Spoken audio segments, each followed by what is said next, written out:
आइए आज second lecture होगा चौथा चैप्टर का, जो कि है भारत की नदियां, झील, जलप्रपात एवं बहुउद्देशीय परियोजना। इसका ब्रह्मपुत्रा तक हो चुका था इसका डिस्कशन। आज हम लोग ब्रह्मपुत्रा से आगे बढ़ेंगे, लेकिन ब्रह्मपुत्रा को हम लोग रिवीजन करते हुए जाएंगे, क्योंकि ब्रह्मपुत्रा इंपॉर्टेंट नदी है। यहाँ से क्वेश्चन हमेशा पूछा जाता, इसीलिए ब्रह्मपुत्रा को हम लोग रिवीजन करते हुए जाएंगे। आइए बताइए, ब्रह्मपुत्रा नदी कहाँ से निकलती है, किस देश से निकलती है? चीन से, तिब्बत से। ठीक है, तिब्बत के किस झील से निकलती है? मानसरोवर झील। किस ग्लेशियर या हिमनद से निकलती है? चेमयुंगडुंग हिमनद से निकलती है। ठीक है, उसके बाद यह भारत के सर्वप्रथम किस राज्य में प्रवेश करती है? अरुणाचल प्रदेश में। उसके बाद किस राज्य में प्रवेश करती है? असम में। असम के बाद ये बांग्लादेश में प्रवेश कर जाती है।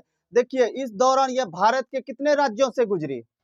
2 राज्यों से, अरुणाचल प्रदेश और असम। इसमें जानते हैं सबसे ज्यादा जो है ना अरुणाचल प्रदेश में यह बहती है। किस राज्य में? अरुणाचल प्रदेश में। टोटल ये भारत में 916 किलोमीटर में बहती है। कितना किलोमीटर में? असम राज्य में ही ब्रह्मपुत्रा को जो है ना ब्रह्मपुत्रा नदी कहा जाता है। किस राज्य में? असम में। ब्रह्मपुत्रा जब निकलती है तो ब्रह्मपुत्रा के नाम से तिब्बत के पठार से नहीं निकलती है। किस नाम से निकलती है? सांगपो के नाम से। किस नाम पे? सांगपो के नाम से निकलती है। अब बताइए, टोटल ब्रह्मपुत्रा कितने 100 किलोमीटर में बहती है? हमने बताया था 2900 किलोमीटर में। अब भारत में कितना 100 किलोमीटर? 916 किलोमीटर। सर्वप्रथम किस राज्य में प्रवेश किया? अरुणाचल प्रदेश में। सबसे ज्यादा किस राज्य में यह बहती है? अरुणाचल प्रदेश में। अब सांगपो को भारत के किस राज्य में ब्रह्मपुत्रा कहा जाता है? असम में। असम के बाद यह बांग्लादेश में प्रवेश की। बांग्लादेश में एक नदी बहती है, कौन सी? मेघना नदी। मेघना में जाकर ब्रह्मपुत्रा मिल जाती है और अपना जल बंगाल की खाड़ी में मेघना के नाम से गिराती है। किस नाम से? मेघना के नाम से। और बांग्लादेश में ब्रह्मपुत्रा नदी को जमुना कहा जाता है। क्या कहा जाता है? जमुना कहा जाता है। इतना बात आपको ब्रह्मपुत्रा नदी के बारे में याद रखना। और इसकी सहायक नदी भी है। कौन कौन इसकी सहायक नदी है बताइए? तीस्ता, लोहित इसकी सहायक नदी है। और सुबनश्री, तीस्ता, लोहित इसकी सहायक नदी है। चलिए आगे बढ़ते हैं। देखिए, राष्ट्रीय राजमार्ग संख्या 2 NH जो है ना ब्रह्मपुत्रा नदी पर है। किस नदी पर है? ब्रह्मपुत्रा नदी पर। यह सदिया से धुबरी के बीच है। किसके बीच है? सदिया से धुबरी के बीच है। और इसकी लंबाई 891 किलोमीटर है। कितना है? 891। तो पूछा जाता है कि NH2 किस नदी पर है?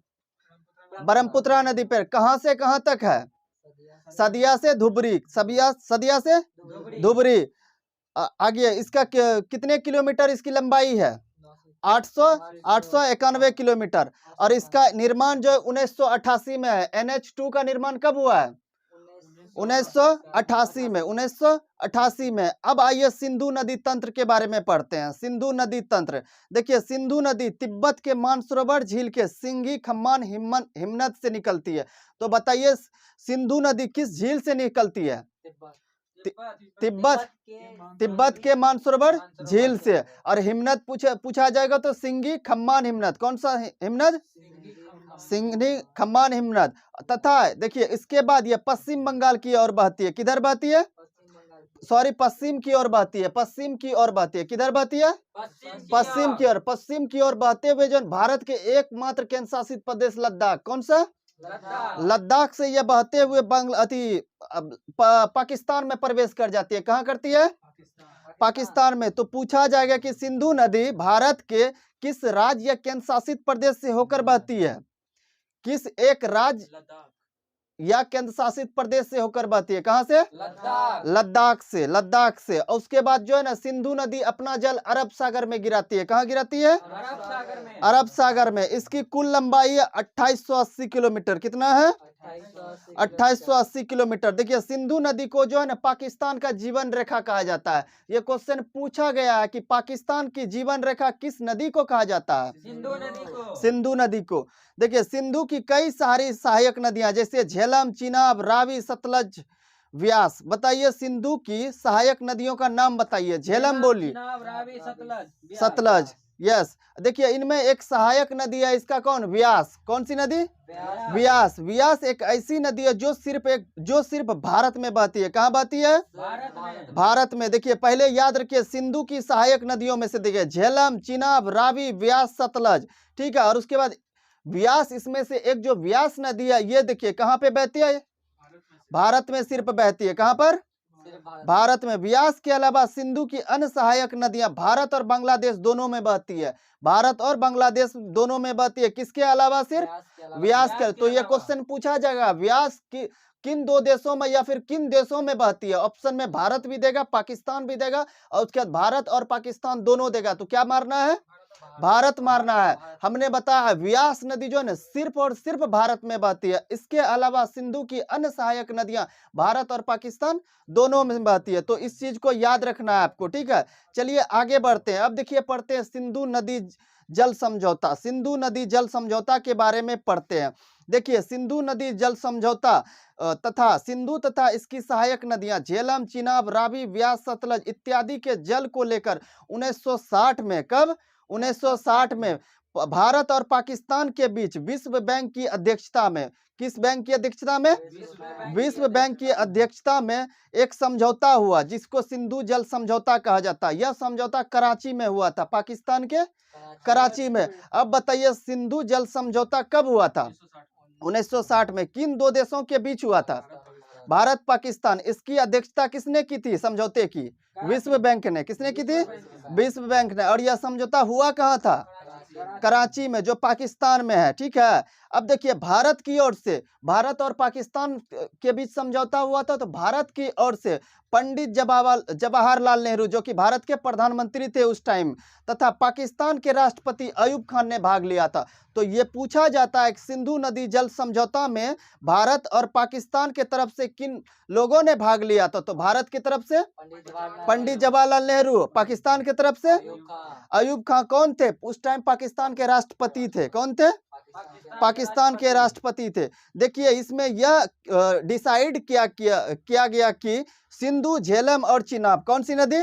ऊपर का तीन नदी, ऊपर का तीन नदी सिंधु, झेलम और चिनाब। कौन सा? सिंधु, झेलम और चिनाब। इसका जो है ना कुल पानी का जो है 80% उपयोग पाकिस्तान करेगा और 20% जो है उपयोग भारत करेगा। कौन सी तीन नदी का 80% पानी का उपयोग पाकिस्तान करेंगे? सिंधु, झेलम और चिनाब। और उसके बाद देखिए ये ऊपर का तीन नदी था, उसके बाद जो नीचे का तीन नदी होता है रावी, व्यास, सतलज। कौन सी? रावी, व्यास, सतलज। इसके जो है ना भारत जो है ना इसके 80% पानी का उपयोग करेगा। कितना परसेंट? 80%। और 20% पानी का उपयोग पाकिस्तान करेगा। कौन करेगा? तो ये पूछा जाता है कि पाकिस्तान जो किन तीन नदियों का उपयोग का पानी 80% का उपयोग करेगा, तो उन नदियों का नाम बताइए। सिंधु, झेलम और चिनाब, ये याद रखना है। सिंधु, झेलम, चिनाब। पाकिस्तान जो है 80% पानी का उपयोग करेगा और भारत 20% का। इसके बाद देखिए इसके नीचे तीन नदी आता है। कौन? रावी, व्यास, सतलज। रावी, व्यास, इसके 80% पानी का उपयोग भारत करेंगे। कौन करेंगे? भारत करेंगे। और 20% पाकिस्तान। यही था सिंधु जल समझौता, यही था सिंधु जल समझौता। तो इसको याद रखना, इंपॉर्टेंट क्वेश्चन है, यहाँ से क्वेश्चन पूछा जाता है। तो पहली बात ये कब हुआ था? 1960 में। किन दो देशों के बीच हुआ था? भारत और पाकिस्तान। किसकी अध्यक्षता में हुआ था? विश्व बैंक के। किसकी अध्यक्षता में? विश्व बैंक की अध्यक्षता में। अब बताइए भारत की ओर से किसने भाग लिया था? भारत की पंडित जवाहरलाल नेहरू। और पाकिस्तान की तरफ से किसने भाग लिया था? अयूब खान। अयूब खान कौन थे? राष्ट्रपति थे। और बताइए किन तीन नदियों का उपयोग पाकिस्तान करेंगे 80% जल का? सिंधु, झेलम और चिनाब। कितना परसेंट पानी उपयोग करेगा पाकिस्तान? 80। भारत कितना करेंगे? 20%। उसके बाद देखिए तीन नदी, इसके नीचे तीन नदी। कौन सा तीन नदी? रावी, व्यास, सतलज। भारत इसके कितने परसेंट पानी का उपयोग करेंगे? 80%। और पाकिस्तान 20%। यही था सिंधु जल समझौता, ठीक ना। चलिए आगे बढ़ते हैं। देखिए सिंधु नदी लद्दाख और जोस्कर के बीच से होकर बहती है। किसके बीच बहती है? लद्दाख और जोस्कर। काराकोरम, लद्दाख, जोस्कर, पीर पंजाल। हमने बताया था काराकोरम, लद्दाख, जोस्कर, पीर पंजाल। तो देखिए काराकोरम लद्दाख, काराकोरम लद्दाख, लद्दाख, जोस्कर। तो लद्दाख और जोस्कर से बीच से कौन बही? सिंधु नदी बही। कौन सी नदी? सिंधु नदी। देखिए झेलम चिनाब, झेलम चिनाब, इन देखिए 6 नदी हमने अभी आपको बताया, सिंधु, झेलम, चिनाब, जिसका 80% उपयोग पाकिस्तान और 20% भारत। उसके बाद देखिए नीचे का 3 नदी रावी, व्यास, सतलज, 80% भारत और 20% पाकिस्तान। इन 6 नदियों में, इन 6 नदियों में एक नदी को आपको छाड़ देना है, सिंधु नदी को। बचा कितना नदी? 5 नदी। देखिए इन 5 नदियों को जो है ना पंच नद की संज्ञा दी गई है। किसकी संज्ञा दी गई है? अब बताइए पंच नद की संज्ञा किसको दी गई है? यस, झेलम, चिनाब, रावी, व्यास, सतलज। सिर्फ सिंधु को छोड़ देना है, समझे ना? 6 नदी है, 3 नदी पाकिस्तान, 3 नदी भारत। 6 नदी हुआ, उसमें से सिंधु को छोड़ देना है। सिंधु को छोड़ के बचा 5 नदी। तो 5 नदी, इन 5 नदी को पंच नद की संज्ञा। ये क्वेश्चन पूछा जाता है, किन किन नदियों को पंच नद की संज्ञा दी गई? तो सिंधु को आपको छाड़ देना, बाकी 5 को लिख देना, ठीक है। चलिए आगे बढ़ते हैं। अब सिंधु की सहायक नदियों, सिंधु के बारे में हमने डिस्कस कर लिया। अब आइए सिंधु की सहायक नदियां। सिंधु की सहायक नदियां हम देखिए झेलम, चिनाब, रावी, सतलज। झेलम, चिनाब, रावी, सतलज और व्यास है, व्यास है। अब इसके बारे में एक एक करके हम लोग डिस्कस करते हैं। पहले आइए झेलम नदी। कौन सी नदी? झेलम नदी। झेलम नदी देखिए जम्मू कश्मीर में, जम्मू कश्मीर में एक झील है, शेषनाग झील। कौन सा झील है? शेषनाग झील से ये निकलती है। तो पूछा जाएगा झेलम नदी किस केंद्र शासित प्रदेश से निकलती है? जम्मू कश्मीर से। किस झील से निकलता है? ये क्वेश्चन पूछा जाता है झील के संदर्भ में। किस झील से निकलती है? तो शेषनाग झील से निकलती है। देखिए तथा जम्मू कश्मीर के वुलर झील से होकर गुजरती है। तो कौन सी झील से होकर झेलम नदी गुजरती है? वुलर झील से। वुलर झील से। वुलर झील मीठे पानी का झील है। कौन सा झील है? मीठे पानी का झील है। उसके बाद यह पाकिस्तान में प्रवेश कर जाती है। कहाँ करती है? पाकिस्तान में। देखिए यह नदी पाकिस्तान में चिनाब से जाकर मिलती है। किससे मिलती है? चिनाब से। इस नदी पर पाकिस्तान में, झेलम नदी पर पाकिस्तान में मंगला डैम पर बांध परियोजना है। कौन सा बांध है? मंगला डैम बांध परियोजना। किस नदी पर है? झेलम नदी पर है। झेलम नदी पर है। इसका प्राचीन नाम वितस्ता था। बताइए झेलम का प्राचीन नाम? वितस्ता था। इस नदी पर ही जम्मू कश्मीर की राजधानी श्रीनगर स्थित है। श्रीनगर किस पर स्थित है? जम्मू कश्मीर। झेलम नदी पर। किस नदी पर पूछा जाएगा? तो झेलम नदी पर कौन सा शहर स्थित है? श्रीनगर है। श्रीनगर। श्रीनगर मौर्य शासक अशोक के द्वारा बसाया गया था। श्रीनगर किसके द्वारा बसाया गया था? अशोक के द्वारा बसाया गया था। अब आइए चिनाब नदी के बारे में डिस्कस करते हैं। देखिए यह चिनाब नदी जो है हिमाचल प्रदेश के बारालाचा से होकर निकलती है। कहां से? बारालाचा। दर्रा पूछा जाएगा तो बारालाचा। स्टेट के बारे में पूछा जाएगा तो कौन सा? हिमाचल प्रदेश। कौन सा? देखिए ध्यान से पढ़िए, हिमाचल प्रदेश। देखिए चिनाब नदी, चिनाब नदी किस राज्य से निकलती है? तो हिमाचल प्रदेश। किस दर्रा से निकलती है? बारालाचा से। नहीं, आगे चलकर पाकिस्तान में सतलज से मिल जाती है। किससे मिलती है? सतलज की सहायक नदी कौन हो जाएगा? चिनाब हो जाएगा, ठीक है। अब देखिए यह सिंधु की सबसे बड़ी सहायक नदी। अब बताइए सिंधु की सबसे बड़ी सहायक नदी कौन है? चिनाब है। चिनाब है। हमने देखिए झेलम और चिनाब का डिस्कस कर दिया। बताइए झेलम कहां से, किस झील से निकलती है? शेषनाग झील से। चिनाब किस दर्रा से निकलती है? बारालाचा दर्रा से। याद करना है, देखने याद करना है, यहाँ से क्वेश्चन पूछा जाता है। अब ये रावी के बारे में डिस्कस करते हैं। देखिए रावी के बारे में, हिमाचल प्रदेश में एक दर्रा है रोहतांग दर्रा। कौन सा दर्रा? रोहतांग दर्रा से रावी नदी निकलती है। कौन सी नदी निकलती है? रावी नदी निकलती है। आगे चलकर ये पाकिस्तान में चिनाब से मिल जाती है। किससे मिलती है? चिनाब से। तो सिर्फ आपको यह दर्रा याद रखना है कि रावी नदी कहां से निकलती है? रोहतांग दर्रा, हिमाचल प्रदेश के रोहतांग दर्रा से। इस चीज को याद रखना है। अब आइए सतलज नदी के बारे में। देखिए सतलज नदी जो तिब्बत के पठार के मानसरोवर झील के राकसताल से निकलती है। किससे निकलती है? राकसताल झील से निकलती है। राकसताल झील से निकलते हैं। यह पश्चिम की ओर बहती हुई सिपकिला दर्रा से भारत के हिमाचल प्रदेश राज्य में प्रवेश करती है। किस राज्य में प्रवेश करती है? हिमाचल प्रदेश में प्रवेश करती है। किस दर्रा से प्रवेश करती है? सिपकिला दर्रा से। किस दर्रा से? सिपकिला। यह क्वेश्चन पूछा जाता है किस दर्रा से जो हिमाचल प्रदेश में सतलज नदी प्रवेश करती है। यह क्वेश्चन पूछा गया है। बताइए सतलज नदी हिमाचल प्रदेश में किस दर्रा से प्रवेश करती है? या फिर पूछा जाएगा कि सतलज नदी भारत में किस दर्रा से प्रवेश करती है? तो क्या बोलना है? रोहतांग दर्रा से निकलती है। रोहतांग दर्रा से हम क्या बोले, ध्यान से सुनिए। देखिए सतलज नदी हम क्या बोले कि कहां से निकलती है? तिब्बत के मानसरोवर झील के राकसताल से। कहां से? राकस ताल से। उसके बाद यह भारत के सर्वप्रथम किस राज्य में प्रवेश करती है? हिमाचल प्रदेश में। हिमाचल प्रदेश में यह किस दर्रा से प्रवेश करती है? हिमाचल प्रदेश में यह किस दर्रा से प्रवेश करती है? तो सिपकेला दर्रा। यही आपको पूछा जाएगा कि सतलज नदी भारत में किस दर्रा से प्रवेश करती है? क्या बोलना है? सिपकेला दर्रा। या फिर पूछेगा हिमाचल प्रदेश में किस दर्रा से प्रवेश करती है? तो सिपकेला दर्रा। ये क्वेश्चन पूछा जाता है, आप लोग याद रखेंगे। देखिए भारत के हिमाचल प्रदेश में प्रवेश करती है। हिमाचल प्रदेश के बाद यह पंजाब में बहती हुई पाकिस्तान में प्रवेश करती है। पाकिस्तान में यह चिनाब से मिल जाती है। तो सतलज नदी किससे मिलती है? चिनाब से पाकिस्तान में। देखिए झेलम, चिनाब, रावी, व्यास, सतलज की संयुक्त धारा। देखिए किस किस नदी की? झेलम, चिनाब, रावी, व्यास, सतलज की संयुक्त धारा जलधारा मिठानकोट। कहाँ पे? मिठानकोट के समीप पाकिस्तान में सिंधु से मिल जाती है। किस कोट के समीप? मिठानकोट। पठानकोट भी है, मिठानकोट भी है। तो मिठानकोट के समीप जो है ना पाकिस्तान में सिंधु नदी से मिल जाती है। तो पूछा जाएगा किस कोट के समीप? मिठानकोट। मिठानकोट कहाँ पे है? पाकिस्तान में है, पाकिस्तान में है, पाकिस्तान में है। आगे बढ़ते देखिए व्यास नदी के बारे में पढ़ते हैं। व्यास नदी के बारे में, यह नदी रोहतांग दर्रा के समीप, रोहतांग दर्रा के समीप व्यास कुंड से निकलती है।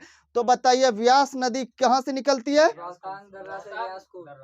रोहतांग दर्रा के समीप व्यास कुंड से निकलती है। किस कुंड से निकलती है? व्यास कुंड से निकलती है। आगे चलकर यह सतलज में मिल जाती है। किससे मिलती है?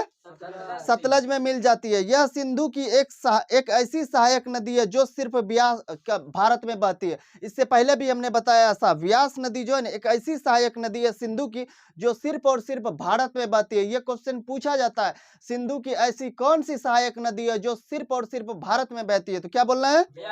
व्यास बोलना है। अब ये चिनाब नदी, चिनाब नदी को हिमाचल प्रदेश में चंद्रा और भागा के नाम से जाना जाता है। यह भी क्वेश्चन पूछा गया है। चिनाब नदी को हिमाचल प्रदेश में किन किन नाम से जाना जाता है? चंद्रा और भागा। चंद्रा और भागा दो नामों से जाना जाता है। चंद्रा और भागा के नाम से हिमाचल प्रदेश में किस नदी को जाना जाता है? चिनाब नदी को। चिनाब नदी को देखिए इसको शॉर्ट में दिया गया। देखिए झेलम नदी शेषनाग झील से निकलती है, जम्मू कश्मीर से। उसके बाद इसका में यह जगह झेलम किस में जाकर मिलती है? चिनाब में जाकर मिलती है। और चिनाब नदी कहाँ से मिलती है? हमने बताया हिमाचल प्रदेश के बारालाचा से निकलती है। और यह संगम कहाँ पे हो जाएगा? इसका सतलज में जाकर मिलती है। रावी नदी हमने बताया रोहतांग दर्रा, हिमाचल प्रदेश के रोहतांग दर्रा से ये जाकर चिनाब में मिल जाती है। उसके बाद व्यास नदी के बारे में हमने बताया, व्यास कुंड से निकलती है। कहां से निकलती है? व्यास कुंड। रोहतांग दर्रा के समीप व्यास कुंड से निकलती है और यह जाकर सतलज में मिल जाती है। तो संगम इसका सतलज हो गया। अब देखिए सतलज नदी हमने क्या बताया, तिब्बत के मानसरोवर झील के राकस ताल से निकलती है। कहां से निकलती है? राकस ताल से। उसके बाद आगे चलकर यह चिनाब में मिल जाती है। किससे मिलती है? चिनाब में मिल जाती है। चलिए आगे बढ़ते। देखिए उत्तर भारत का करीब करीब सभी नदियों का जो है ना हमने क्लियर डिस्कशन कर दिया। अब आइए प्रायद्वीपीय भारत की नदियों के बारे में हम लोग देखते हैं। पहला नदी है प्रायद्वीपीय भारत की में दामोदर नदी। कौन सी नदी? दामोदर नदी। देखिए दामोदर नदी जो है ना झारखंड के छोटा नागपुर से निकलती है। कहां से निकलती है? छोटा नागपुर से निकलती है। आगे चलकर ये पश्चिम बंगाल में हुगली से मिल जाती है। तो बताइए दामोदर नदी हुगली की सहायक नदी कौन सी है? दामोदर नदी। दामोदर नदी कौन सी नदी है? हुगली की सबसे बड़ी सहायक नदी है दामोदर नदी। कैसी है? सबसे बड़ी सहायक नदी है। दामोदर नदी को बंगाल का शोक नदी कहा जाता है। किस नदी को बंगाल का शोक नदी कहा जाता है? जिस तरह बिहार का शोक नदी किस नदी को कहा जाता है? कोसी को। उसी तरह जो है ना बंगाल का शोक नदी किसे कहा जाता है? दामोदर नदी को कहा जाता है।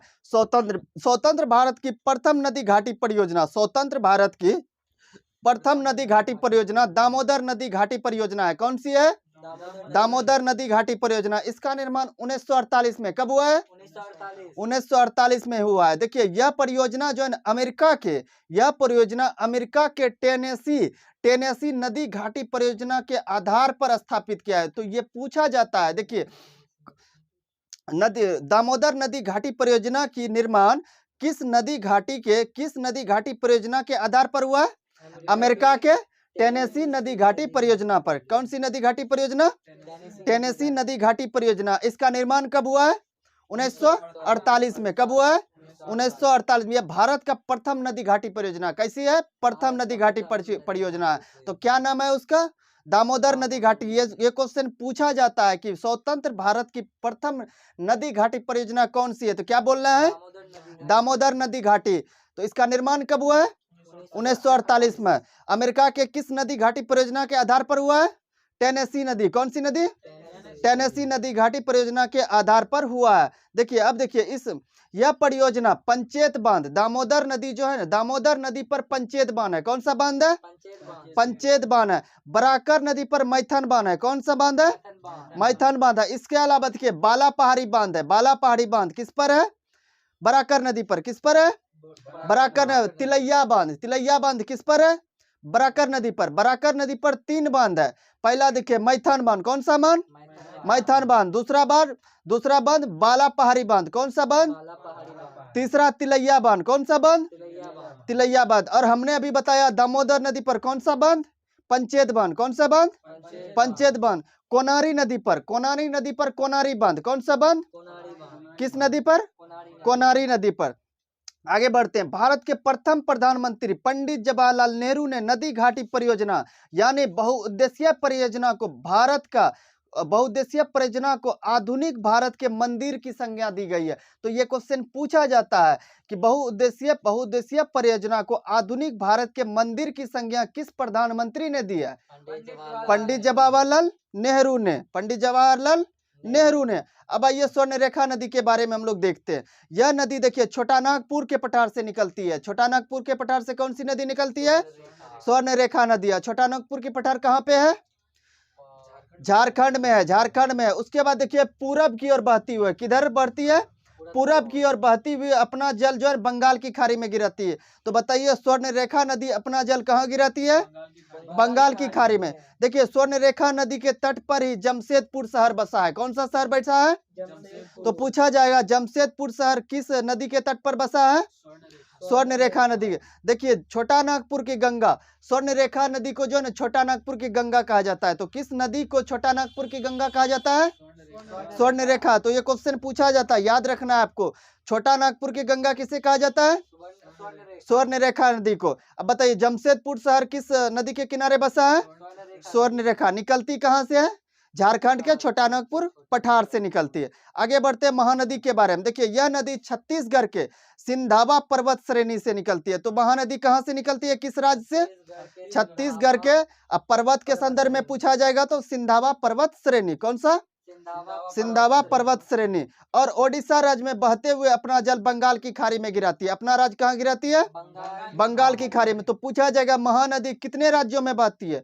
2 राज्यों में। छत्तीसगढ़ से निकली और ओडिशा से बहते हुए अपना जल कहाँ गिराई? बंगाल की खाड़ी में। तो कितने राज्यों में बही? ओडिशा। 2 राज्यों में। इसकी प्रमुख सहायक नदी देखिए ये 2213 का पूछा हुआ क्वेश्चन था कि महानदी की प्रमुख सहायक नदी कौन कौन सी है? कौन कौन सी है? देखिए इसमें मांड जो है ना महानदी है। महानदी की सहायक नदी कौन सी है? मांड। और ईब, जोंक और तेल। तो पूछा गया था उसमें कि मांड, जोंक, तेल किसकी सहायक नदी है? महानदी के। किसकी? ये 2213 दरोगा का पूछा हुआ क्वेश्चन है। फिर से बताइए मांड, जोंक, तेल किसकी सहायक नदी है? महानदी की। महानदी कितने राज्यों में बहती है? 2 राज्यों में। कौन से पर्वत से निकलती है? सिंधावा पर्वत श्रेणी से। किससे? सिंधावा पर्वत। देखिए महानदी पर जो है भारत की सबसे लंबी बांध हीराकुंड बांध है। कौन सी बांध है? तो पूछा जाएगा हीराकुंड बांध किस नदी पर है? महानदी पर। आगे बढ़ते हैं। देखिए महानदी डेल्टा का निर्माण करती है जिसे महानदी डेल्टा कहते हैं। यह डेल्टा ओडिशा राज्य में है। तो महानदी के किस डेल्टा का निर्माण करती है? महानदी डेल्टा का निर्माण करती है। यह डेल्टा किस राज्य में है? ओडिशा राज्य में। ठीक है चलिए आगे बढ़ते हैं। गोदावरी नदी के बारे में हम लोग डिस्कस करते हैं। यह महाराष्ट्र के नासिक के त्र्यंबकम पहाड़ी से निकलती है। तो कहां से निकलती है?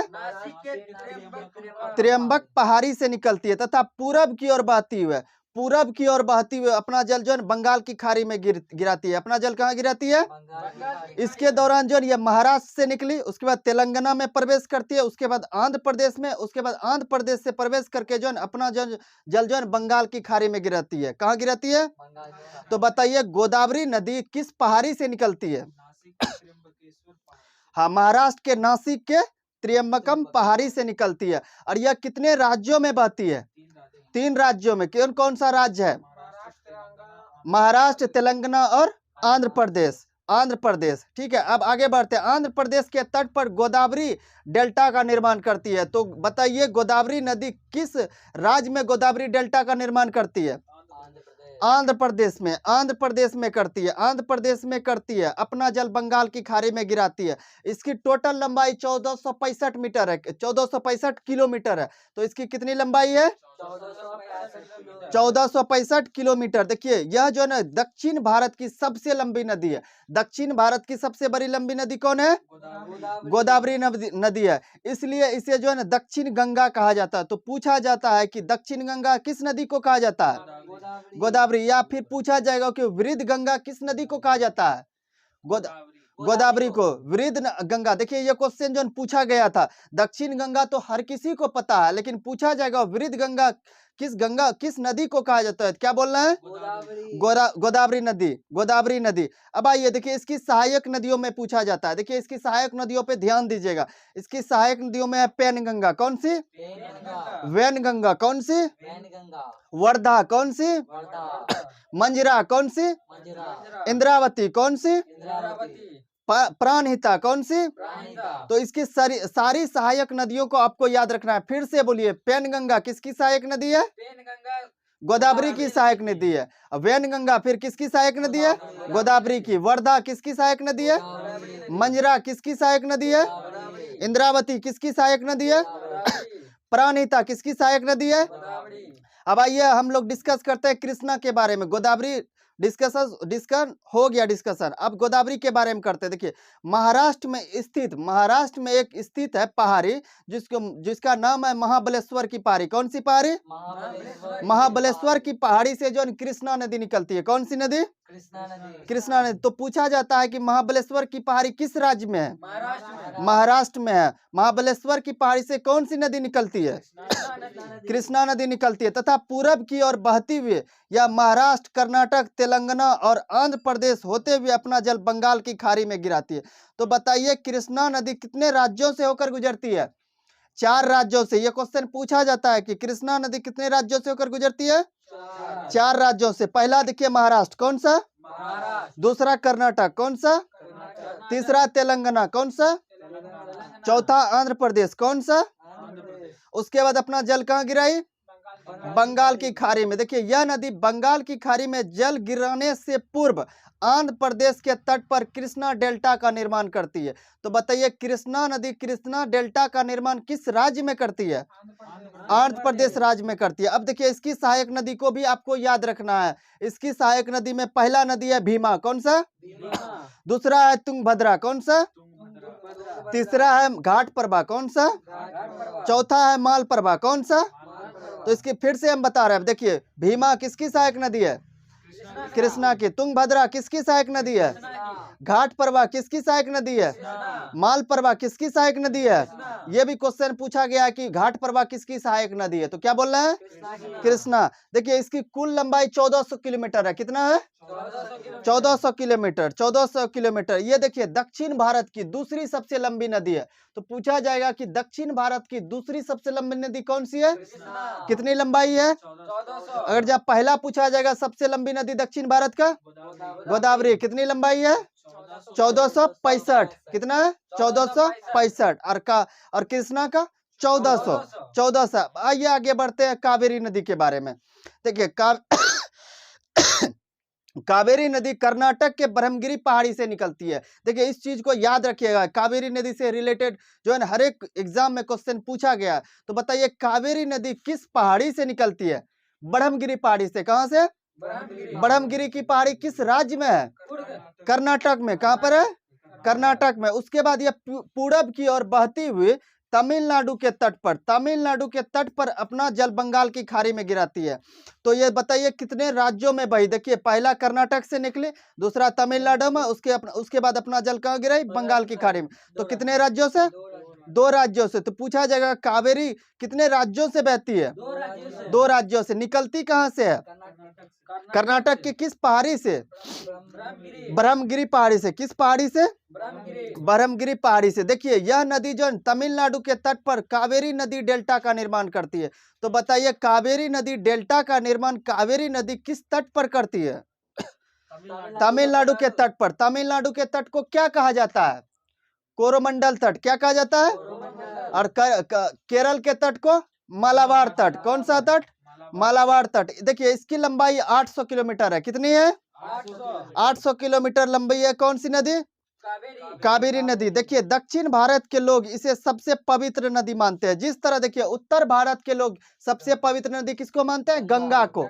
उसी तरह जो है दक्षिण भारत के लोग जो है ना सबसे पवित्र नदी किसको मानते हैं? कावेरी को। किसको? जिसके कारण जो है ना इसका जो है इसके नदी के जल का जो है उपयोग जो है ना यज्ञ और धार्मिक अनुष्ठान में करता है। जिस तरह जो है गंगा नदी के जल का उपयोग जो है ना धार्मिक अनुष्ठान में करते हैं, उसी तरह जो है ना दक्षिण भारत के लोग जो है ना कावेरी नदी के जल का उपयोग जो है ना धार्मिक अनुष्ठान और यज्ञ में करते हैं। ठीक है, तो कौन सी नदी का उपयोग जो है ना कौन सी दक्षिण भारत की कौन सी नदी के जल का उपयोग भारत में यज्ञ और धार्मिक अनुष्ठान में करते हैं? कावेरी नदी। कावेरी नदी। उसी प्रकार ये गंगा की नदी। ठीक है, आगे बढ़ते हैं। पवित्रता के कारण कावेरी नदी को दक्षिण भारत की गंगा कहा जाता है। देखिए यहाँ से हमेशा कंफ्यूजन होता है स्टूडेंट को, तो ध्यान रखना है। देखिए दक्षिण भारत की गंगा, अगर यहाँ पूछा जाएगा दक्षिण भारत की गंगा तो कावेरी को। किसको? कावेरी को, क्योंकि इसके जल का उपयोग धार्मिक अनुष्ठान में करते हैं। और उसके बाद देखिए दक्षिण की गंगा, दक्षिण गंगा, दक्षिणी गंगा यानी दक्षिण की गंगा किसको? गोदावरी को। क्यों कहा जाता है? क्योंकि यह दक्षिण भारत की सबसे लंबी नदी है। दक्षिण भारत की सबसे लंबी नदी होने के कारण ही गोदावरी नदी को दक्षिणी गंगा कहा जाता है। समझे? और पवित्रता के कारण जो है ना कावेरी नदी को जो है ना दक्षिण भारत की गंगा कहा जाता है। तो ये हमेशा याद रखना, कंफ्यूजन होता है। तो बताइए दक्षिणी गंगा किस नदी को कहा जाता है? गोदावरी को। दक्षिण भारत की गंगा किस नदी को कहा जाता है? कावेरी को। और किसके कारण कहा जाता है? ये कारण भी आप लोग याद रखेंगे। आइए, कावेरी नदी के जल को लेकर विवाद जो है कर्नाटक और तमिलनाडु में। देखिए हमने बताया कावेरी नदी जो है ना 2 राज्यों से होकर बहती है। किस किस राज्यों से? कर्नाटक और तमिलनाडु। तमिलनाडु। देखिए इन दोनों के बीच जो है ना इसके जल को लेकर जो विवाद है, तो पूछा जाता है कावेरी नदी जल को लेकर विवाद किन किन राज्यों के बीच है? तो क्या बोलना है? कर्नाटक और तमिलनाडु बोलना है। देखिए लूनी नदी के बारे में पढ़ते हैं। लूनी नदी जो राजस्थान के अरावली पर्वत से निकलती है। कहां से निकलती है? राजस्थान के अरावली पर्वत से निकलती है तथा गुजरात में बहते हुए कच्छ के रण में लुप्त हो जाती है। तो बताइए कच्छ के रण में कौन सी नदी लुप्त हो जाती है? लूनी नदी। देखिए लूनी नदी। कच्छ का रण किस राज्य में है? गुजरात में है। देखिए कच्छ के रण में ही कौन सा बंदरगाह हमने बताया था? 2 बंदरगाह बताया था, ओखा बंदरगाह और कांडला बंदरगाह। कांडला बंदरगाह और ओखा बंदरगाह। देखिए लूनी नदी के बारे में फिर से पढ़िए। किस राज्य से निकली? राजस्थान के। किस पर्वत श्रेणी से? अरावली पर्वत श्रेणी से। और उसके बाद ये लुप्त कहां पर जाकर हो गई? गुजरात के कच्छ के रण में। देखिए यह नदी समुद्र तक नहीं पहुंच पाती है। गुजरात के कच्छ के रण में लुप्त हो गई तो यह नदी समुद्र तक नहीं पहुंच पाई। समुद्र तक नहीं पहुंच पाए, जिस कारण जो है इसे रेगिस्तान की गंगा भी कहा जाता है। ये क्वेश्चन पूछा गया है कि रेगिस्तान की गंगा किस नदी को कहा जाता है? क्या बोलना है? लूनी नदी को कहा जाता है। देखिए लूनी नदी की सहायक नदी को देखते हैं। सरस्वती। कौन सी नदी? सरस्वती। जुबई। कौन सी नदी? जुबई और सरस्वती किसकी सहायक नदी है? लूनी की। देखिए लूनी नदी को जो है ना लवणीय नदी भी कहा जाता है। ये क्वेश्चन पूछा गया, ये क्वेश्चन पूछा गया। कौन सी नदी को लवणीय नदी कहा जाता है? लूनी नदी को कहा जाता है। आइए अब साबरमती नदी के बारे में डिस्कस करते हैं। देखिए साबरमती नदी जो है ना ये भी जो है ना राजस्थान के अरावली पर्वत से निकलती है। कहाँ से निकलती है? अरावली पर्वत से निकलती है। क्या मेवाड़ पर्वत भी बोलते हैं? मेवाड़ का पर्वत। मेवाड़ का पर्वत। मेवाड़ का पर्वत नहीं तो मेवाड़ का पर्वत। तथा गुजरात से होते हुए, गुजरात से होकर बहती हुए अपना जल खंबात की खाड़ी। तो ये क्वेश्चन पूछा जाता है। देखिए ये क्वेश्चन पूछा जाता है कि साबरमती नदी अपना जल कहाँ गिराती है? खंबात की खाड़ी में। कहाँ गिराती है? खंबात की खाड़ी में। खंबात की खाड़ी में। खंबात की खाड़ी। इस नदी के तट पर ही अहमदाबाद शहर बसा हुआ है। तो बताइए साबरमती नदी के तट पर कौन सा शहर बसा हुआ है? अहमदाबाद। अहमदाबाद बसा हुआ है। अहमदाबाद में ही महात्मा गांधी ने 1916 में साबरमती आश्रम की स्थापना, देखिए ये क्वेश्चन पूछा गया है कि साबरमती आश्रम की स्थापना कब की गई थी? 1916 में। किसने की थी? महात्मा गांधी। जहां से जिसे सत्याग्रह आश्रम भी कहा जाता है। किस क्या कहा जाता है? सत्याग्रह आश्रम। ये क्वेश्चन पूछा गया है कि साबरमती आश्रम किस नदी के तट पर बसा हुआ है? क्या बोल रहा है? साबरमती नदी के तट पर। इसे और अन्य किस नाम से जाना जाता है? सत्याग्रह आश्रम। सत्याग्रह आश्रम स्थापना कब की गई थी? किसने की थी? महात्मा गांधी। इन सारी बातों को जो साबरमती के बारे में आप लोग को याद रखना। आइए अब बढ़ते हैं नर्मदा नदी के बारे में। देखिए नर्मदा नदी विंध्याचल और पर्वत श्रेणी के मध्य से, इससे पहले हमने बताया था विंध्याचल और सतपुरा के बीचों बीच कौन सी नदी बहती है? नर्मदा नदी। कौन सी नदी? नर्मदा नदी। और नर्मदा नदी हमने बताया था निकलती है मध्य प्रदेश में स्थित अमरकंटक की पहाड़ी से। कहां से निकलती है? अमरकंटक की पहाड़ी से। जहां से सोन नदी निकलती है ना, वहीं से नर्मदा नदी भी निकलती है। तो बताइए नर्मदा नदी किस पहाड़ी से निकलती है? अमरकंटक की पहाड़ी से। अगर जहाँ पूछा जाएगा सोन नदी किस पहाड़ी से निकलती है?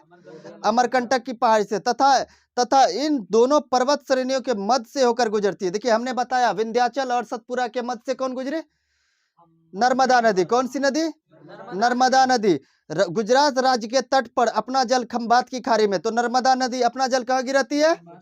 खंभात की खाड़ी में। इस नदी की लंबाई जो 1312 किलोमीटर है। तो नर्मदा नदी की लंबाई कितनी है? 1312 किलोमीटर इसकी लंबाई है। देखिए इसकी प्रमुख सहायक नदी, इसकी सहायक नदी को आप लोग को याद रखना है। देखिए इसकी सहायक नदी को आप लोग को याद रखना है। हमने जिसका इसका सहायक नदी बताया उसको याद रखना है। जैसे गोदावरी का बताया, इसको भी याद रखना है। और उसके बाद हमने बताया कृष्णा का बताया, उसको कृष्णा और गोदावरी मुख्य तौर पर आपको याद रखना है। इसके साथ साथ देखिए नर्मदा को भी आपको याद रखना है। किसको रखना है? नर्मदा और महानदी। इन चारों की सहायक नदी को आपको विशेष तौर पर याद रखना है। ठीक है, तो आइए नर्मदा की सहायक नदी में पहला सहायक नदी है ओरसंग। कौन सा है?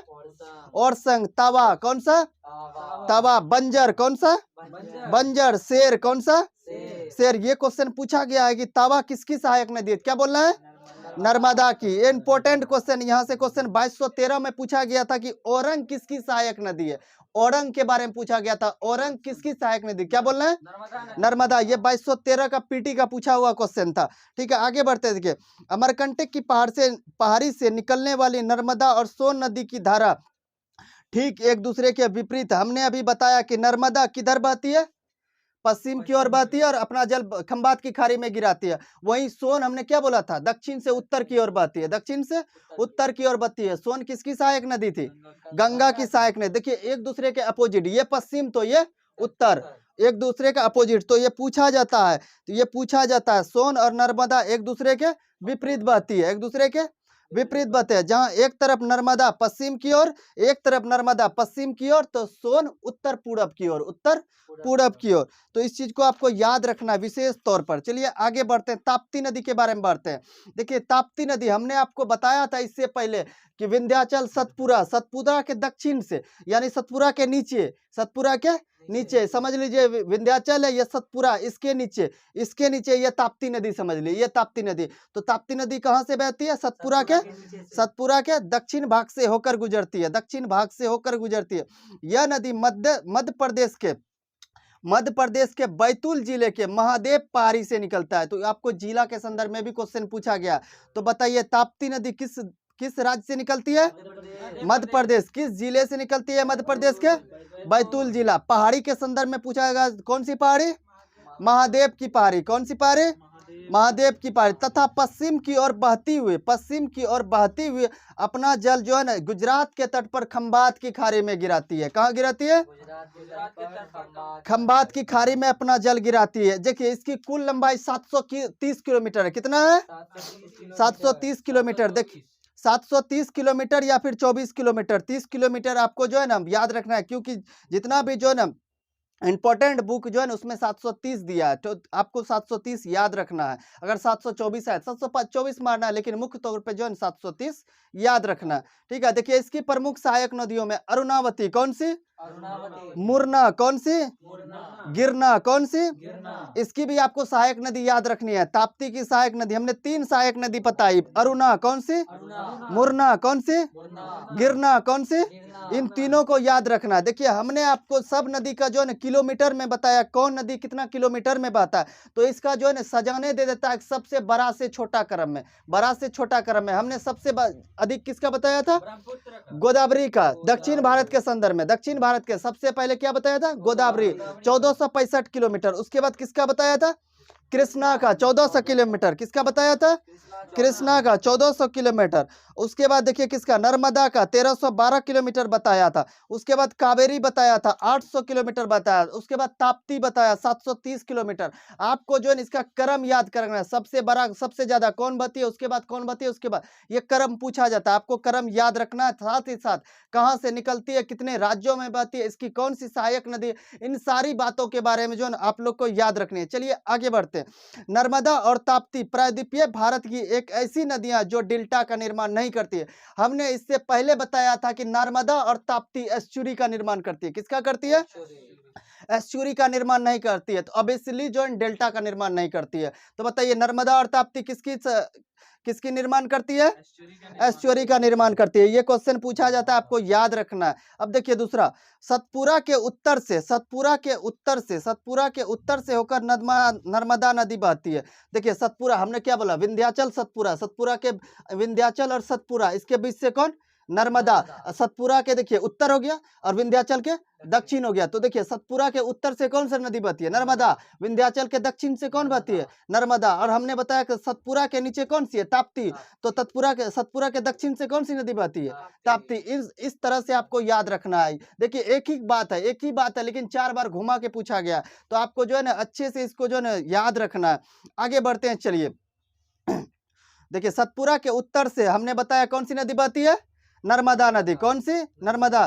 तो वही दक्षिण से, अभी हमने बताया दक्षिण से कौन बहती है, ताप्ती। दक्षिण से ताप्ती, वही बात लिखा हुआ। तो अब इन दोनों बातों को याद रखना है। ये से क्वेश्चन पूछा गया है, इसलिए यहाँ पे नोट में पॉइंट दिया, ये क्वेश्चन पूछा गया। देखिए अब माही नदी के बारे में पढ़ते हैं। माही नदी के बारे में, यह मध्य प्रदेश के विंध्याचल पर्वत श्रेणी में स्थित मेहंद झील से निकलती है। तो बताइए महानदी किस झील से निकलती है, मेहंद झील किस राज्य में है, मध्य प्रदेश में। मध्य प्रदेश में पर्वत के श्रेणी में पूछा जाएगा तो कौन सा पर्वत, विंध्याचल का पर्वत। कौन सा, विंध्याचल का। देखिए एक पर्वत श्रेणी है विंध्याचल, जिससे माही नदी निकलती है, आपको याद रखना है, ठीक है। चलिए आगे बढ़ते हैं। हमने इससे पहले भी बताया था कि यह कर्क रेखा को 2 बार काटती है, बताया था।